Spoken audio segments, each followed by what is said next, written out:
우리가 믿음 생활할 때 매우 중요한 거는 예배, 기도, 말씀이 중요하다. 그 말씀을 모아놓은 게 성경이다. 오늘 또 맞아 성경에 대해서 여러분들에게 말씀을 드리겠습니다. 내 백성이 흥하는 이유는 하나님을 정확하게 알면 우리가 인생을 참 잘 살게 돼요. 근데 우리가 못 사는 이유는 뭐냐면 다른 이유가 아니고 하나님 아는 지식이 없어서 그렇거든요. 그래서 우리가 하나님 지식을 부지런히 배우는 것들은 매우 중요해요. 그래서 오늘은 하나님 말씀을 모아놓은 성경에 대해서 어제와 이틀째 오늘 보도록 하겠습니다. 자, 어제 제가 여러분한테 말씀드렸다시피 성경은 총 66권으로 되어 있다. 그죠? 그래서 구약 성경과 신약 성경으로 나눠져 있다. 자, 그러면 성경 중에서 가장 긴 성경이 뭘까요? 성경 66권 중에서 가장 긴 성경이 시편입니다. 시편이 총 150장으로 구성이 되어 있어요. 그러니까 여러분 자 보세요. 성경은 창세기 다음으로 장이 나오고 절수가 나오거든요. 그러니까 제일 많다는 건 장수가 제일 많다는 뜻이거든요. 그러면 성경에서 어느 장이 제일 많냐면 시편이 총 150장으로 구성되어 있어요. 예. 그 다음으로 많은 책이 뭐냐면 구약 성경의 이사야서가 총 66장으로 구성이 되어 있어요. 이사야서. 1위가 뭐요? 시편. 2위가 이사야서. 이사야서는 이사야가 이스라엘이 분리가 되거든요. 북이스라엘과 남유다가 분리됐을 때 남유다에 있었던 예언자입니다. 이 사람이 그때 여러분한테 얘기했던 히스기야가 벽을 향해서 기도할 때 15년을 살았잖아요. 그 히스기야가 15년을 산다고 예언한 사람이 누구냐? 바로 이사야 선지자입니다.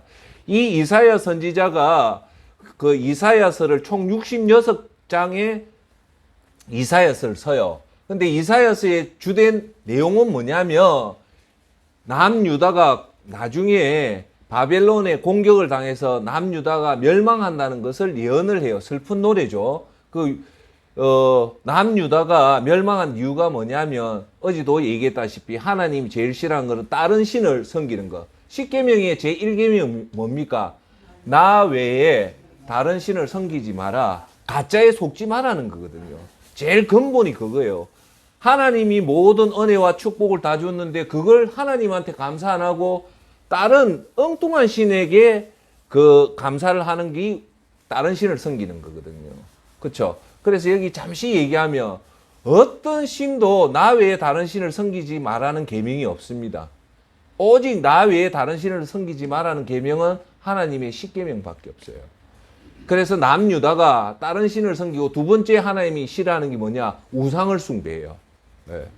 그래서 남유다도 결국 우상 숭배에서 바벨론에게 멸망을 당하는 것을 쓴 책이 이사야서입니다. 66장. 그 다음에 3위가 뭐냐면 3위가 예레미야서가 52장이에요. 이 예레미야도 예언자의 이름이 예레미야입니다. 이 예레미야는 남유다의 그 선지자인데 그러니까 남유다의 수도가 예루살렘이 멸망하는 그 당시 때 마지막 왕 있을 때 당시 때 있었던 선지자입니다.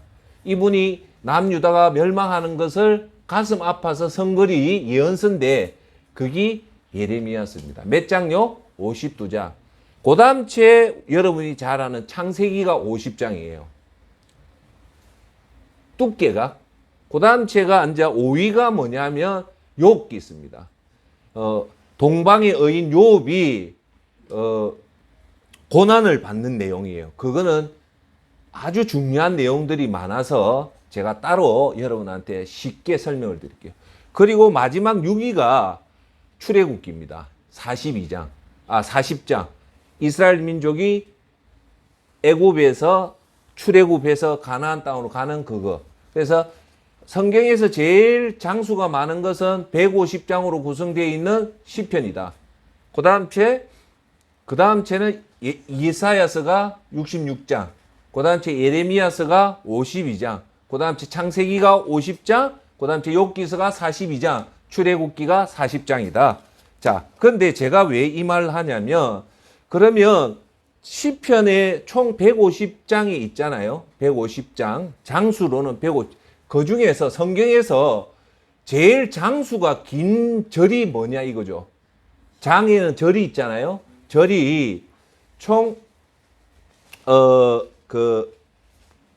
뭐냐면, 시편에 176절로 구성된 장이 있어요. 시편에. 한 장이 176절이에요. 근데 자, 들어보세요. 이해만 하세요.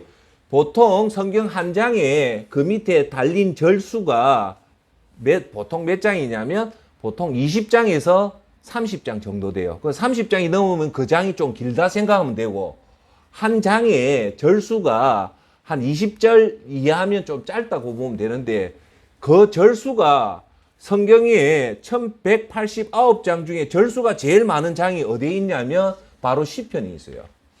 시편에 있는데 그게 여러분 알기 쉽게끔 119, 119편에 119 시편 119장에 있는 절수가 제일 길어요. 그게 총 몇 절이냐면 176절입니다. 그래서 이 시편의 119장을 한번 읽으면요, 거의 한 30분이 걸려요. 그만치 제일 긴 책은 시편이고, 제일 긴 장은 119편인데 몇 절로 돼 있다고요? 176절로 돼 있어요. 그런데 자, 보세요, 여러분. 시편이 제일 길고 시편에서 가장 긴 장수가 성경에서, 그러니까 쉽게 말해서 시편 119장은 다른 성경 한 권하고 거의 맞먹어요. 아가서보다도 시편 119편 시편 119장이 아가서보다 더 깁니다. 한 장이. 근데 왜 제가 장하게 이렇게 설명하냐면, 시편 119편의 116절에 한 절마다 주제가 뭐냐면 하나님 말씀입니다. 놀랍게도. 무슨 말인가 알겠어요? 시편 119장의 1절부터 176절 모든 절마다의 그 주제가 뭐냐? 성경입니다. 하나님 말씀입니다. 제가 오늘 그걸 여러분한테 읽어 드리려고 왔습니다. 자, 119장은 몇 절로 되어 있다고요? 176절로 되어 있는데 매 절수마다 그 주제가 뭐냐면 하나님 말씀입니다. 제가 읽어 볼게요. 119장 1절입니다. 흠 잡을 데 없는 올바른 길로 가는 사람들은 복 있는 사람입니다. 여호와의 법에 따라 걷는 자들은 복 있는 사람입니다. 즉 여기서 말하는 하나님 말씀은 여호와의 법이 하나님 말씀입니다. 2절에 여호와의 법규를 지키는 자들은 복이 있습니다. 그러니까 여기서 2절에 마음을 다해 여호와를 찾는 자들은 복 있는 사람입니다 할 때 2절에 하나님 말씀은 뭐냐? 여호와의 법규입니다. 이해하시겠어요? 3절 그들은 결코 잘못된 일을 하지 않으며 그들은 주의 길을 따라 걷습니다 할 때 여기서 하나님 말씀은 뭐냐? 주의 길입니다. 4절에는 주의 교훈이 하나님 말씀이고 5절에는 주의 법령이 하나님 말씀이고 6절에는 모든 명령 이게 곧 하나님 말씀이고 7절에는 의로운 법들 이게 하나님 말씀을 뜻하고요. 그 다음 제 8절은 주의 법령 이게 하나님 말씀을 뜻하고 9절은 주의 말씀이 하나님 말씀을 뜻하고 10절은 또 주의 말씀이 하나님 말씀을 뜻하고 11절 주의 말씀 12절 주의 법령 13절 모든 규례 14절 주의 법규 15절 주의 교훈 16절 주의 법령 17절 주의 말씀 18절 주의 법안 19절 주의 계명 20절 주의 규례 이렇게 쭉 놓죠. 매 절마다 하나님 말씀이 총 몇 개가 있냐? 176개가 다 주제가 들어가 있어요. 그래서 제가 시편 119장 마지막 끝 176절을 한번 읽어볼게요. 여기서 하나님의 말씀은 뭘 뜻하냐? 나는 길 잃은 양처럼 길을 잃었습니다. 주의 종을 찾아주소서. 내가 주의 명령을 잊지 않고 있습니다. 할 때 하나님의 말씀은 뭐냐? 주의 명령이 곧 하나님의 말씀이라는 겁니다. 자, 여기서 제가 여러분한테 말씀드리는 거는 성경에서 왜 하필 가장 긴 장수가 119장인데 거기서 176절을 가장 길게 했을까요? 그만치 중요하기 때문에 그렇죠. 그러면 119장의 176절의 주제는 뭘까요? 하나님 말씀이라는 겁니다. 그만치 성경에서도 하나님 말씀이 가장 높게 비중 깊게 다루고 있는 것이 곧 하나님 말씀이다 라는 거예요. 그러면 119편의 가장 대표적인 것이 뭐냐면 119편 103절에 나오는 말입니다. 뭐냐? 제가 읽어볼게요. 주의 말씀이 나의 입에 얼마나 단지요? 나의 입에 꿀보다 더 답니다. 여기에서 하나님 말씀은 뭘 뜻합니까? 주의 말씀. 그리고 제가 말하는 거는 103절이 아니고 105절입니다. 주의 말씀은 내 발의 등불이며 내 길의 빛입니다. 요거예요. 여기 아주 중요한 말입니다. 그러면 105절에 주의 말씀은 내 발의 등불이며 내 길의 빛이라는 말 뜻은 여기서 하나님 말씀을 뜻하는 건 뭘까요? 주의 말씀. 그러니까 주의 말씀은 뭐라는 거야? 내 발의 등이요 내 길의 빛이라는 말은 여러분 이 무슨 말이냐면 자 우리가 대낮에는 내 발 밑에 등이 필요 없죠. 대낮에는 길에 빛이 필요 없죠. 그런데 밤이 되면 깜깜한 밤이 되면 내가 갈 때 내 발에 등이 있어야지 내가 올바른 길로 가지 않습니까? 길이 아무리 잘 닦여도 밤에 깜깜하면 그 길을 갈 수가 없잖아요. 즉 이 말은 뭐냐? 우리가 어려움을 당하고 고난을 당하는 이 깜깜한 인생의 어둠이 닥치면 이 어둠을 닥칠 때 우리가 걸어갈 수 있는 우리의 발등은 뭐다? 하나님 말씀이라는 거예요. 그리고 이 깜깜한 우리의 고난 중에 어려움 중에 어둠이 닥쳐왔을 때 이 길을 걸을 때 그 빛이 뭐다? 하나님 말씀이다. 자, 여러분, 사람들이 어려움을 당할 때 하나님을 모르는 사람이 이렇게 어둠의 인생에 짙은 어둠이 찾아오면 대체로 그 어둠을 어떻게 찾으려합니까? 자기의 힘에 의지한다든지 돈에 의지한다든지 사람에게 의지한다든지 아니면 더 어려울 때는 점치는 사람한테 간다든지 아니면 무당한테까지도 가잖아요. 그런데 그렇게 해서 그 문제가 풀립니까? 안 풀립니까? 안 풀리죠. 그런데 그렇게 하는 사람들한테는 공짜로 됩니까? 안 됩니까? 안 되잖아요. 여러분들도 다 잘 알다시피 무당한테는요. 무당도 그 무당할 때 그 상이 가격이 있어요. 그래 비싼 거는 수천만 원 하거든요. 그래서 그런 말을 하지 않습니까? 망하려면 구태라고. 그렇잖아요. 그런데 우리가 인생의 어려움이 닥치고 하면 예수님이 우리를 도와줄 때 우리는 예수님한테 돈을 줍니까? 안 줍니까? 안 주죠. 안 주죠. 그게 예수님 믿은 아들의 권세입니다. 그리고 예수님은 우리 문제를 해결해도 완벽하게 해결해주고 그 다음에 축복의 길을 열어주지 않습니까? 할렐루야. 그래서 혹시 오늘 저와 여러분한테 인생에 문제가 생겨서 내 발등에 내 가는 길이 깜깜하고 내 길은 있지만 그 길이 안 보일 때는 뭘로 그 문제를 풀으라? 하나님 말씀으로 풀으라는 거예요. 그래서 우리가 하나님 말씀을 꾸준하게 읽는 것이 중요하다는 겁니다. 자, 여기서 제가 여러분한테 말씀드린 거는 성경이 하나님 말씀으로 구성된 게 성경인데 그 중에서 제일 긴 장이 시편의 119장이 성경이다. 그 119장이 제일 긴 장인데 그게 어느 정도 기냐? 176절로 구성되어 있는데 1절부터 176절의 모든 절마다 주제는 뭐다? 따라합시다. 하나님 말씀. 그 말은 뭐냐? 아주 중요하기 때문에 제일 많은 할애를 했다라고 아시면 됩니다. 아시겠죠? 자, 그러면 두 번째로 우리가 말하는 하나님 말씀의 위력이 과연 어느 정도 되는가에 대해서 오늘 좀 보도록 하겠습니다. 여러분, 하나님 말씀의 위력이 있을까요? 없을까요? 어느 정도 있을까요?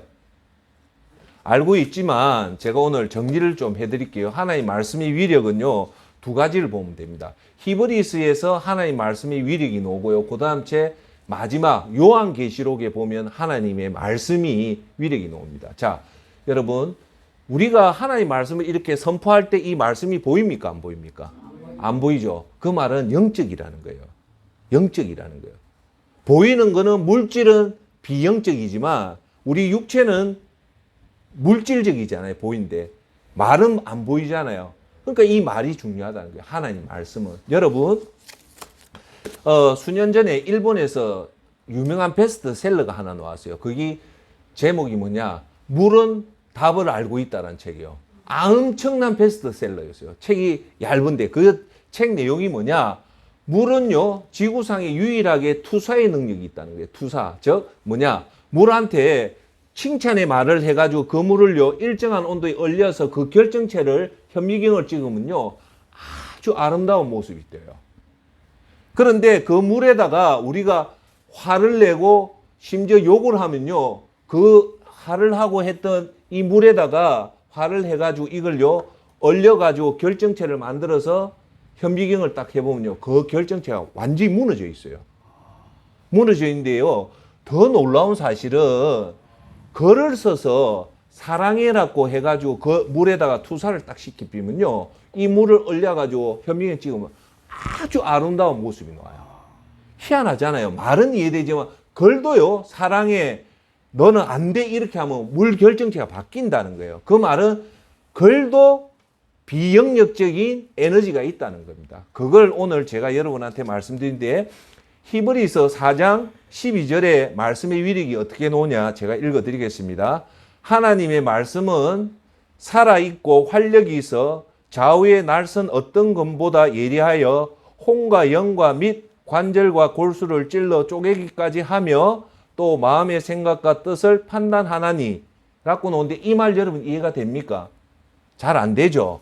무슨 뜻인가는 알겠지만 이 개역개정에 놓은 히브리서 4장 12절의 말씀의 위력인데요. 이렇게 하면 여러분들이 하나님의 말씀은 살아있고 활력이 있어 좌우의 날선 어떤 것보다 예리하여 혼과 영과 및 관절과 골수를 찔러 쪼개기까지 하며 또 마음의 생각과 뜻을 판단하나니 하며, 말뜻은 뭔가 이해는 되는데 이 뭐 구체적으로 뭔가는 이해가 됩니까? 잘 안 되잖아요. 그래서 표준 새 번역과 킹 제임스 버전으로 해서 이걸 쉽게 풀어서 하면 이렇게 나옵니다. 이 말이 뭐냐? 하나님 말씀은 빠르고 강력하며 양날의 칼보다 날카로우며 영혼과 관절과 골수를 갈라놓는데도 날카로우며 마음에 품은 생각과 의도를 알아냅니다. 좀 이해되죠? 대본에 오죠? 자, 이걸 제가 설명할게요. 첫째, 하나님 말씀은 우리가 지금 오늘 말하는 하나님 선포, 이 성경에 있는, 어제 제가 얘기했잖아요. 중요한 거. 성경은 인간의 생각으로 지은 게 아니고 인간의 몸을 통해서 하나님 영으로 쓴 거기 때문에 인간의 선체가 완전히 다르다. 그래서 성경무호서 창세기 1장부터 요한계시록 66장의 모든 하나님 말씀은 다 그 안에 하나님 에너지가 들어가 있다. 이해하시죠? 기억나죠? 자, 그러면 첫째, 이 얘기 히브리서에서 말하는 건 뭐냐? 하나님 말씀은 첫째요, 살아있고 힘이 있다는 거예요. 그걸 어떻게 하냐? 빠르고 강력하다는 거예요. 힘이 있다는 것은 말이 꿈틀꿈틀 한다는 거예요. 단지 우리가 그걸 비물질이니까 안 보인다는 거예요. 이해되세요? 여기까지 이해되죠? 하나님 말씀은 살아있고 활력이 있다, 움직이고 있다는 거예요. 내가 얘기하자면 우리가 귀신을 쫓아보낼 때 나사렛 예수 그리스도 이름으로 명하는 귀신은 떠나갈지라 할 때 그 귀신은 비물질이고 우리의 말도 비물질이지만 우리의 비물질 이 말이 예술이라는 권세로 귀신을 쫓아보내잖아요. 할렐루야. 이걸 이해하라는 거. 그러면 여러분들이, 제가 오늘 여러분한테 드리는 성경의 의도는 뭐냐? 하나님 말씀은 강력한 힘이 있기 때문에 우리는 그 기도와 말씀을 가지고 싸우며 세상의 어떤 경우도 이길 수 있다는 거예요. 정말 무서운 거는 눈에 보이는 적이 아니고 눈에 보이지 않는 적이거든요. 자, 두 번째, 첫째는 하나님 말씀은 살아있고 힘이 있다. 따라합시다. 하나님 말씀은 살아있고 힘이 있다. 즉 이걸 한마디로 하면 하나님 말씀은 에너지가 있다는 거예요. 에너지가 있다. 두 번째, 하나님 말씀은 양날의 칼보다 날카롭다는 거예요. 그 말은 쉽게 칼이 있으면 양날의 칼 있죠. 양. 도르코 면도기, 그렇게 예리한 칼보다도 말씀은 더 예리한데, 3절, 영혼과 관절과 골수를 갈라놓는데도 날카롭다는 말이에요. 여기서 제가 왜 이 말을 채용해서 여러분한테 꼭 말씀드리냐면, 이 구절이요, 대부분 다 놓치고 넘어가는데 이 부분을 우리가 조금 깊이 들어가면요, 이것도 우리 상상을 초월할 말이 나와요. 뭐냐면, 첫째, 하나님의 말씀은 양날의 칼보다 날카롭다는 거죠. 샤픈해서 아주 손가락만 대도 벨 정도라는데, 그런데 하나님의 말씀은 이거보다 더 날카로운데 뭐를 갈라놓냐면요. 잘 보세요. 영혼을 갈라놓는데요. 영혼이 보입니까? 안 보입니까? 안 보이죠? 영혼을 갈라놓는다. 영과 혼을 하나의 말씀으로 갈라놓는다. 이 말이 이해가 됩니까? 이건 어마어마한 얘기입니다. 아니, 칼로 우리가 물 벤다, 자른다, 이거는 우리가 보이지만, 하나님 말씀이 얼마나 날카로웠냐면, 영과 혼을 자른다는 거예요. 아니, 여러분, 영과 혼을 자를 수가 있습니까? 여러분, 이런 주제를 한번 생각해 본 적이 있어요? 우리는 영혼이라고 생각했지만, 여기 오늘 히브리서는 분명하게 말해요. 영혼을 갈라놓는다는 거예요. 뭘로? 하나님 말씀으로. 이거는 우리 인식으로, 제 말 뜻 알겠습니까? 우리 인식으로 따라가지 못할 정도로 이 말씀이라는 게 어마어마한 위력이 있다는 거예요. 두 번째 얘기할게요. 자, 관절은 우리가 알잖아요. 뼈와 뼈끼리 있으니까 관절을 이렇게 뭐랍니까? 갈라 놓을 수 있잖아요. 도끼로 치든지. 이거는 이해가 돼요. 세 번째, 골수예요, 골수. 골수는 뭐냐면요. 제가 백과사전에 보니까 뼈의 중심부인 골수 공간에 가득 차 있는 결재질의 물질인데, 여기에는 두 가지가 있다. 적색수와 황색수가 있는데, 적색수는 적혈구와 백혈구를 만들고 황색수는 양분의 저장을 맡는데, 골수 안에는요 적색수와 황색수가 있는데, 이게 우리 눈으로 보일까요? 안 보일까요? 안 보이잖아요. 고도 현미경으로 봐야지 이게 있는데, 하나님의 말씀은 이것도 갈라놓을 수 있다는 거예요. 그러니까 제가 말하는 의도를 알겠습니까? 하나님 말씀은 얼마나 날카로운 걸 이제 구체적으로 표현했는데, 첫째, 관절을 쪼갠다. 거기다 골수, 황색수, 저색수, 우리가 고도의 현미경으로 봐도 이게 못 보는 그걸 완전히 잘라내고, 더 놀라운 사실은 뭐를 가른다고요? 영혼을 가른다는 거예요. 그만치 말씀은 강력한데, 그래서 뭘 하냐? 하나님 말씀은 넷째, 마음에 품은 생각과 의도를 알아낸다는 거예요. 즉, 우리가요, 자, 여러분, 요거만 내가 꼭 여러분한테 언급할게요. 제가 여러분한테 제일 쉽게 설명하는 게 뭐냐? 저 사람 천국 간다, 지옥 간다, 저 사람 믿음 좋다, 믿음 안 좋다. 그거 하지 말라 했잖아요. 왜? 우리의 인식은 한계가 있기 때문에, 우리가 저거 맞다고 하는 사람도 사실은 지옥 갈 사람이고, 안 갈 사람인데도 사실은 천국 온다는 것은 우리의 인식은 한계가 있다는 거예요. 더 좀 얘기하면, 우리는 사람의 겉모습을 보고 판단을 하는 거예요.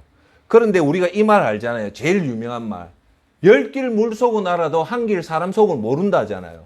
의외로 놀래잖아요. 그 중에 대표적인 게 뭐냐? 평양 대부흥 운동할 때 길선주 장로님이 우리 그때 평양 노예에서 최고의 존경받는 최고의 지도자였고, 누가 봐도 겸손하고, 정직하고, 모든 면에서 다 본이 됐던 길선주 장로였기 때문에 우리가 봐도 길선주 장로는 최고라고 했는데요. 길선주 장로가 평양 대부흥 운동을 하는데 이 성령의 임재가 없어서 누군가 죄를 회개해야 된다고 했을 때 누굴 치냐면 길선주 장로를 치어요. 그래서 길선주 장로가 성령의 이끌림에 의해서 어쩔 수 없이 그 평양 장대영 교회 강단의 새벽 1시 반에 섭니다. 서서 자기 죄를 회개하는데 그때 전부 다 놀래요.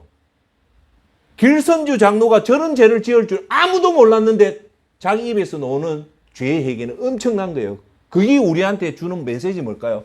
우리 인식으로는 못 본다는 거예요. 왜? 사람은 외모를 보지만 하나님을 중심을 보기 때문에 오늘 말씀은, 하나님 말씀은 우리는 외모를 보지만 하나님은 뭘 본다? 마음에 품은 생각과 의도를 알기 때문에 우리는 하나님 앞에 절대 도망갈 수도 없고 숨길 수도 없다는 거예요. 할렐루야. 그런데 길선주 장로가 어떤 고백이 나오는가 합니까? 이런 고백을 합니다. 자기 친구가 죽으면서 그때 당시 때 돈을 우리 지금 환산으로 하면 대략 한 50억을 줬대요. 친구야, 준 게 아니고 내가 이 돈을 니한테 맡길 테니까 이걸 우리 마누라하고 자식들한테 이걸 유산으로 좀 물려주라. 네가 관리했는데 그 중에 25억을 길선주가 착복을 한 거예요. 그런데 그 누구도 길선주 장로가 그 어마한 돈을 착복할 줄 아무도 몰란 거예요. 그러니까 여기서 우리가 현실 세계에서도 깜짝 놀라는 게 누가 과연 저 길선주 저렇게 모범적인 사람이 자기 친구가 죽으면서 맡겼던 그 돈의 반을 착복을 했는 줄 누가 알았겠습니까? 자, 여기서 우리가 알 수 있는 거는요, 여러분 천국에 가보면 진짜 놀랄 겁니다. 왜? 우리가 지금 보는 과연 그 지도자들이 저는 과연 천국에 있는가도 궁금할 뿐더러 여기서 부귀공명 영화를 누리는 그런 종교 지도자들이 과연 천국에 있다면, 만약 있다면 과연 하나님 상금을 받는가, 내가 그걸 꼭 보고 싶어요. 그런데요, 자, 인식의 차 볼게요. 정말요 하나님 말씀대로 가는 사람이 제가 볼 때 누구냐? 선교사들입니다. 선교사들은요, 그 선교 지역에 가면 아무도 존경받을 사람 없고 아무도 없어요. 그리고 그 사람들이 우리 국내 교인들이 알아주는 사람도 거의 없습니다.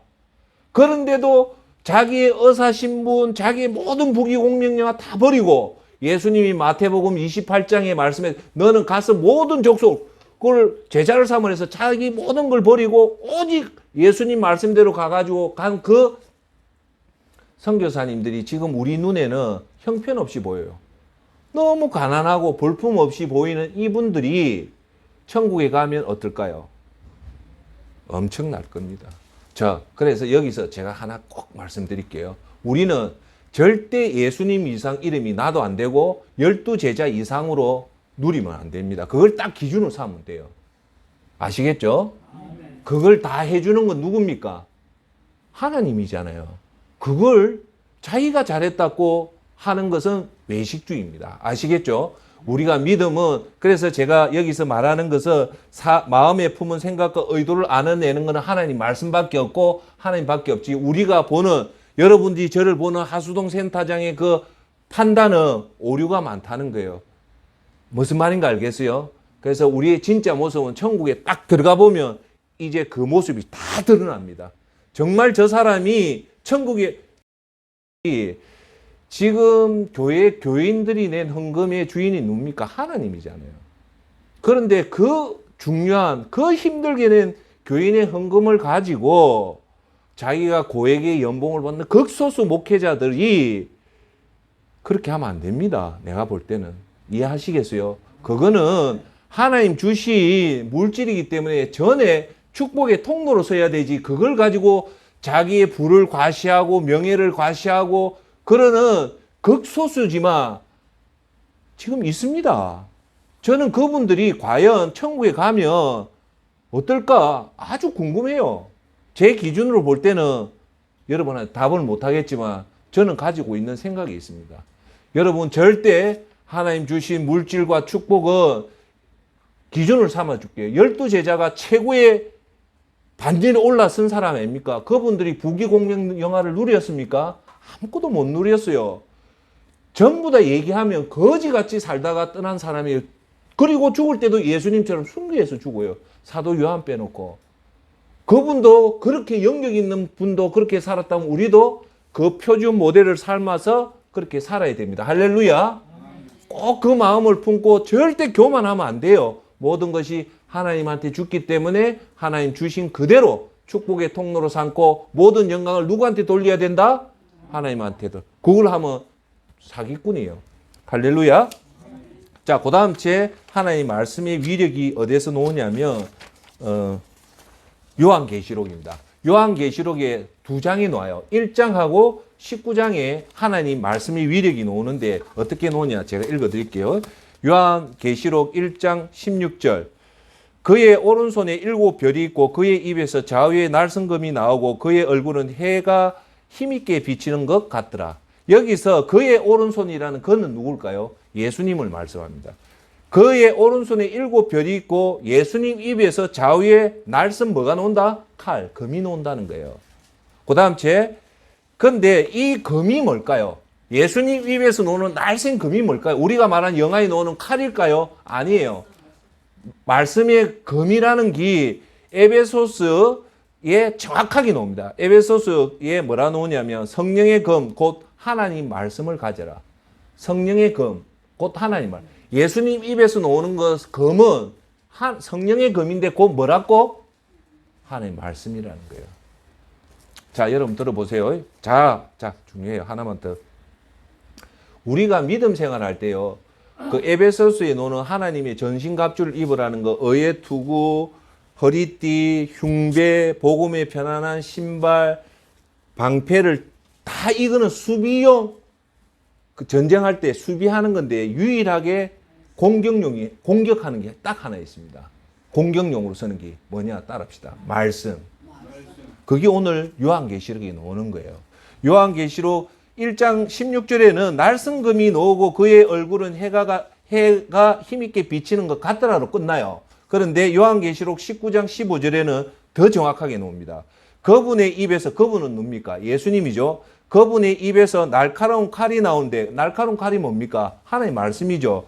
그분은 그것으로 모든 민족을 칠 것입니다. 예수님이 모든 민족을 칠 때 뭐로 친다? 하나님 말씀으로, 무기로 치는 게 아니라 하나님 말씀으로 친다. 왜? 하나님 말씀이 그만치 강력한 에너지가 있기 때문에 그런 겁니다. 그는 친히 쇠 지팡이를 가지고 모든 민족을 다스릴 것이요 전능하신 하나님의 맹렬하신 진노의 포도주 털을 밟으실 것입니다. 라고 나옵니다. 자, 그러면 여기서 우리가 히브리서에서 보고 요한계시록에 보면 즉 뭐냐? 하나님 말씀은 강력한 에너지가 있기 때문에 우리가 하나님 말씀을 선포할 때 그게 그냥 없어지는 게 아니고 강력한 능력으로 임한다는 것을 아십시오. 그래서 나중에 얘기했지만 우리가 항상 하나님 말씀을 묵상하고 암송하면 제일 여러분 실생활에 도움되는 게 무서움이 생긴다든지 갑자기 어려움이 생길 때는 사람의 말로 싸우지 마시고 우리가 마음속에 담아뒀던 성경 암송 행글로 읽어내비면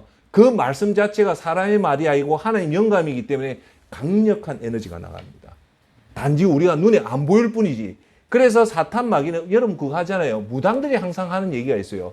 굿 하다 안 되면 마지막에 돈을요 다 빼먹고 해가지고 마지막 해도 안 되면 마지막 하는 소리가 뭐냐? 교회 가랍니다. 교회 가라. 왜? 그게 뭘까요? 그만치 우리의 영의 세계로 들어가 보면 하나님 영 강력하거든요.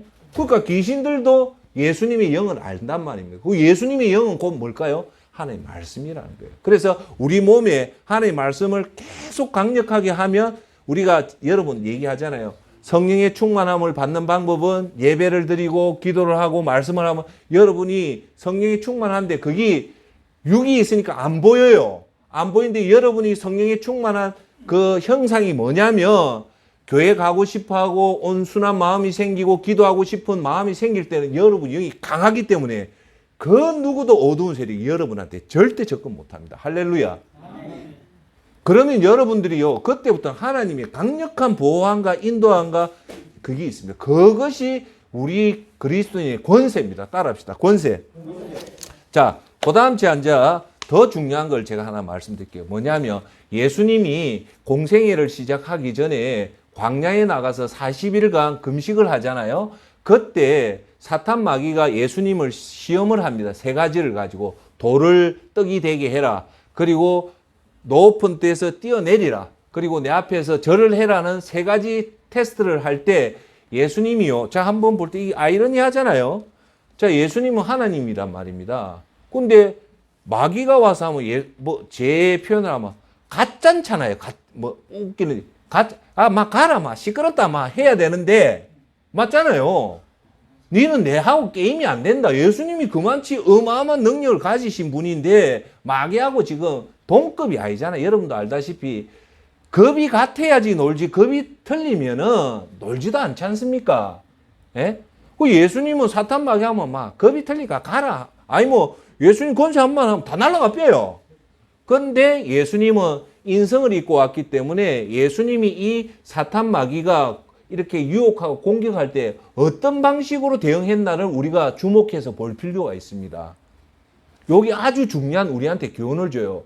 그러니까 돌이 떡이 되게 해라, 뛰어내리라, 내한테 절해라 할 때 예수님이 가짜는 놈아 헛소리 하지 마라 했냐? 아니에요. 정답은 뭐냐? 하나님 말씀으로 대응을 합니다. 예수님의 생각으로 대응한 게 아니라 구약 성경에 나왔던 신명기에 있는 말씀과 시편의 말씀을 그대로 적용해서 대응을 합니다. 자, 그러면 이것이 우리한테 주는 교훈은 뭐냐? 우리가 만약에 어떤 어려움을 당한다든지 난관을 당했다든지 어떤 일이 됐을 때는 여러분 머리로, 여러분 생각으로 그 문제를 풀지 말고 모든 문제의 근원은 어디서 찾으라? 하나님 말씀에서 찾으면 됩니다. 할렐루야. 자, 그러면 하나님 말씀으로 내가 도저히 못 찾겠다 하면 센터장한테 온다든지 목사님한테 간다든지 전도사님한테 내가 이런 문제가 있습니다. 이걸 어떻게 해야 됩니까? 라고 의논을 하면 그분들이 뭘로 가르쳐 줄까요? 하나님 말씀대로 가르쳐 주기 때문에 그게 가장 좋은 방법이에요. 제가 요즘요, 유튜브에서 그 스님들을 좀 봐요. 비구니, 억수로 미스 코리아 했던 그 스님 이렇게 보니까 저는 우리 기독교 말고 외부 종교를 욕할 마음은 전혀 없습니다. 그렇다고 내가 인정을 하는 건 아닌데 그분들을 막 대놓고 욕하고 폄하할 마음은 없어요. 그건 서로의 인격이니까. 그런데 내가 그분들을 볼 때마다 너무 마음이 아파요. 그분들한테 복음이 들어갈 방법이 없습니다. 아예 무신론자면 기도하면 되지만 다른 종교를 딱 믿고 그렇게 걸로 기이가 됐다면요, 게임 끝입니다. 너무너무 가슴이 아픈 거예요. 그거 보면 여러분들은 하지만 하면 너무너무 가슴이 아픈 거예요. 그래서 다시 돌아오면 예수님이 이 세 가지로 대응을 할 때 뭘로 하냐면 제가 마태복음 이 구절이 마태복음 4장 1절에서부터 11절까지 나오는데 제가 읽어드릴게요.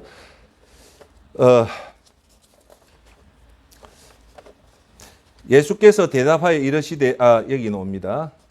시험하는 1절이 어디 있니?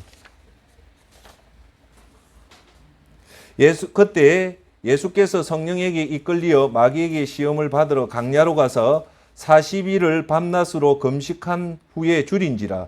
여기서 시험은 우리가 하나 알 수 있는 거는 평안할 때보다 위기 때 시험이 많이 찾아옵니다. 내가 아프다든지 내가 고난을 당할 때 그렇게 찾아오는데, 시험하는 자가 예수께서 나와서 이르되 내가 만일 하나님의 아들이거든 명하여 이 돌들도 떡덩이가 되게 해라. 즉 돌을 떡덩이로 만들어라. 너 40일 동안 배가 고팠으니까 네가 말하는 하나님 아들이라면 내 앞에서 이 돌을 떡으로 만들 수 있지 않냐 하니까 예수님이 이 사람이 내하고 이 마귀가 내하고 동등이라 해서 떡덩이를 만들지 마. 이하고 예수님하고는 전혀 차원이 틀리잖아요. 그러니까 대응을 안 해요. 대응을 안 하는데 예수님은 뭐라고 얘기하냐면요, 이렇게 얘기합니다.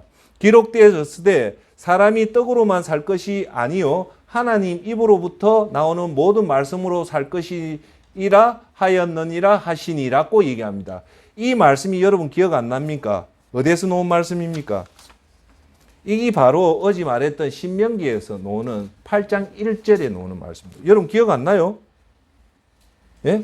사람이 떡으로만 살 것이 아니요 하나님 입으로 나오는 모든 말씀으로 산다는 말씀이 어제 말했던 말을 예수님이 그대로 적용을 하는 거예요. 그러니까 이게 뭐냐? 예수님은 하나님으로 자기의 인성과 그 지식으로 대응한 게 아니고 과거에 선지자들이 써놓았던 그 하나님 말씀으로 대응을 했는데 오늘 이 말씀은 신명기 8장 1절에 있는 말씀으로 한 거예요.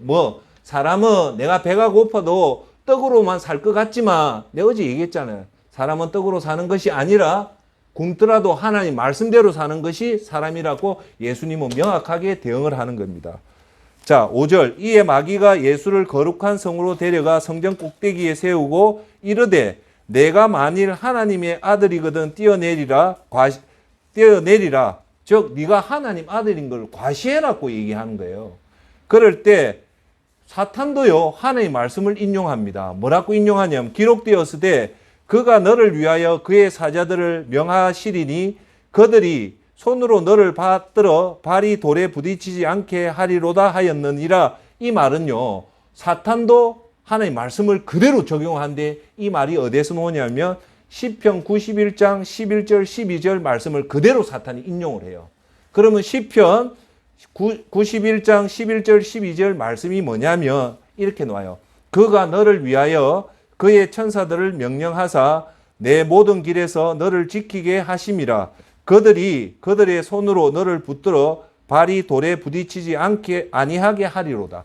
그대로 사탄도 이 말씀으로 공격을 하는 거예요. 아시겠어요? 근데 예수님이 이걸 말씀했을 때 뛰어내리라 했을 때 나 못 뛰어내린다 이 말을 한 게 아니고 두 번째 예수님이 하나님 말씀을 가지고 사용하는데 그게 뭐냐? 신명기 6장 16절 말씀을 썼는데 이렇게 합니다. 또 기록되었으되 주 너의 하나님을 시험하지 말라 하였느니라 하시니라는데 이게 신명기 16장 16절에 어떻게 놓냐면 너희가 마사에서 시험한 것 같이 너희의 하나님 여호와를 시험하지 말고, 즉 예수님은 예수님 말씀으로 그 사탄을 대응한 게 아니라 하나님 말씀을 그대로 인용해서 사용했다는 말은 예수님 속에 하나님 말씀이 암송되어 있었다, 안 되어 있었다? 되어 있었다는 거예요. 그래서 오늘 어제 제가 여러분한테 마지막 결론은 뭐냐면 치매 안 걸리려면 부지런히 성경을 외워서 여러분 마음속에 두어야 되는데 어제 성경이 총 몇 장이랬을까?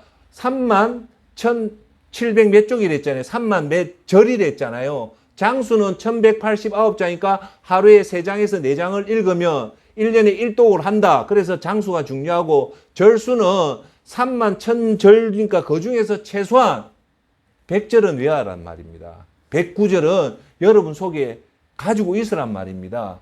그러면 자 보세요. 치매 환자 지금 고령화 시대에 제일 무서운 질병이 뭐냐면 치매거든요. 치매를 막는 제일 좋은 방법은 신문을 보고 성경을 읽고 말씀을 외우는 게 제일 좋아요. 그럼 여러분들한테 제일 좋은 건 시간 날 때마다 하나님 말씀을 부지런히 외우고 하면 치매가 올까요, 안 올까요? 절대 안 옵니다. 할렐루야.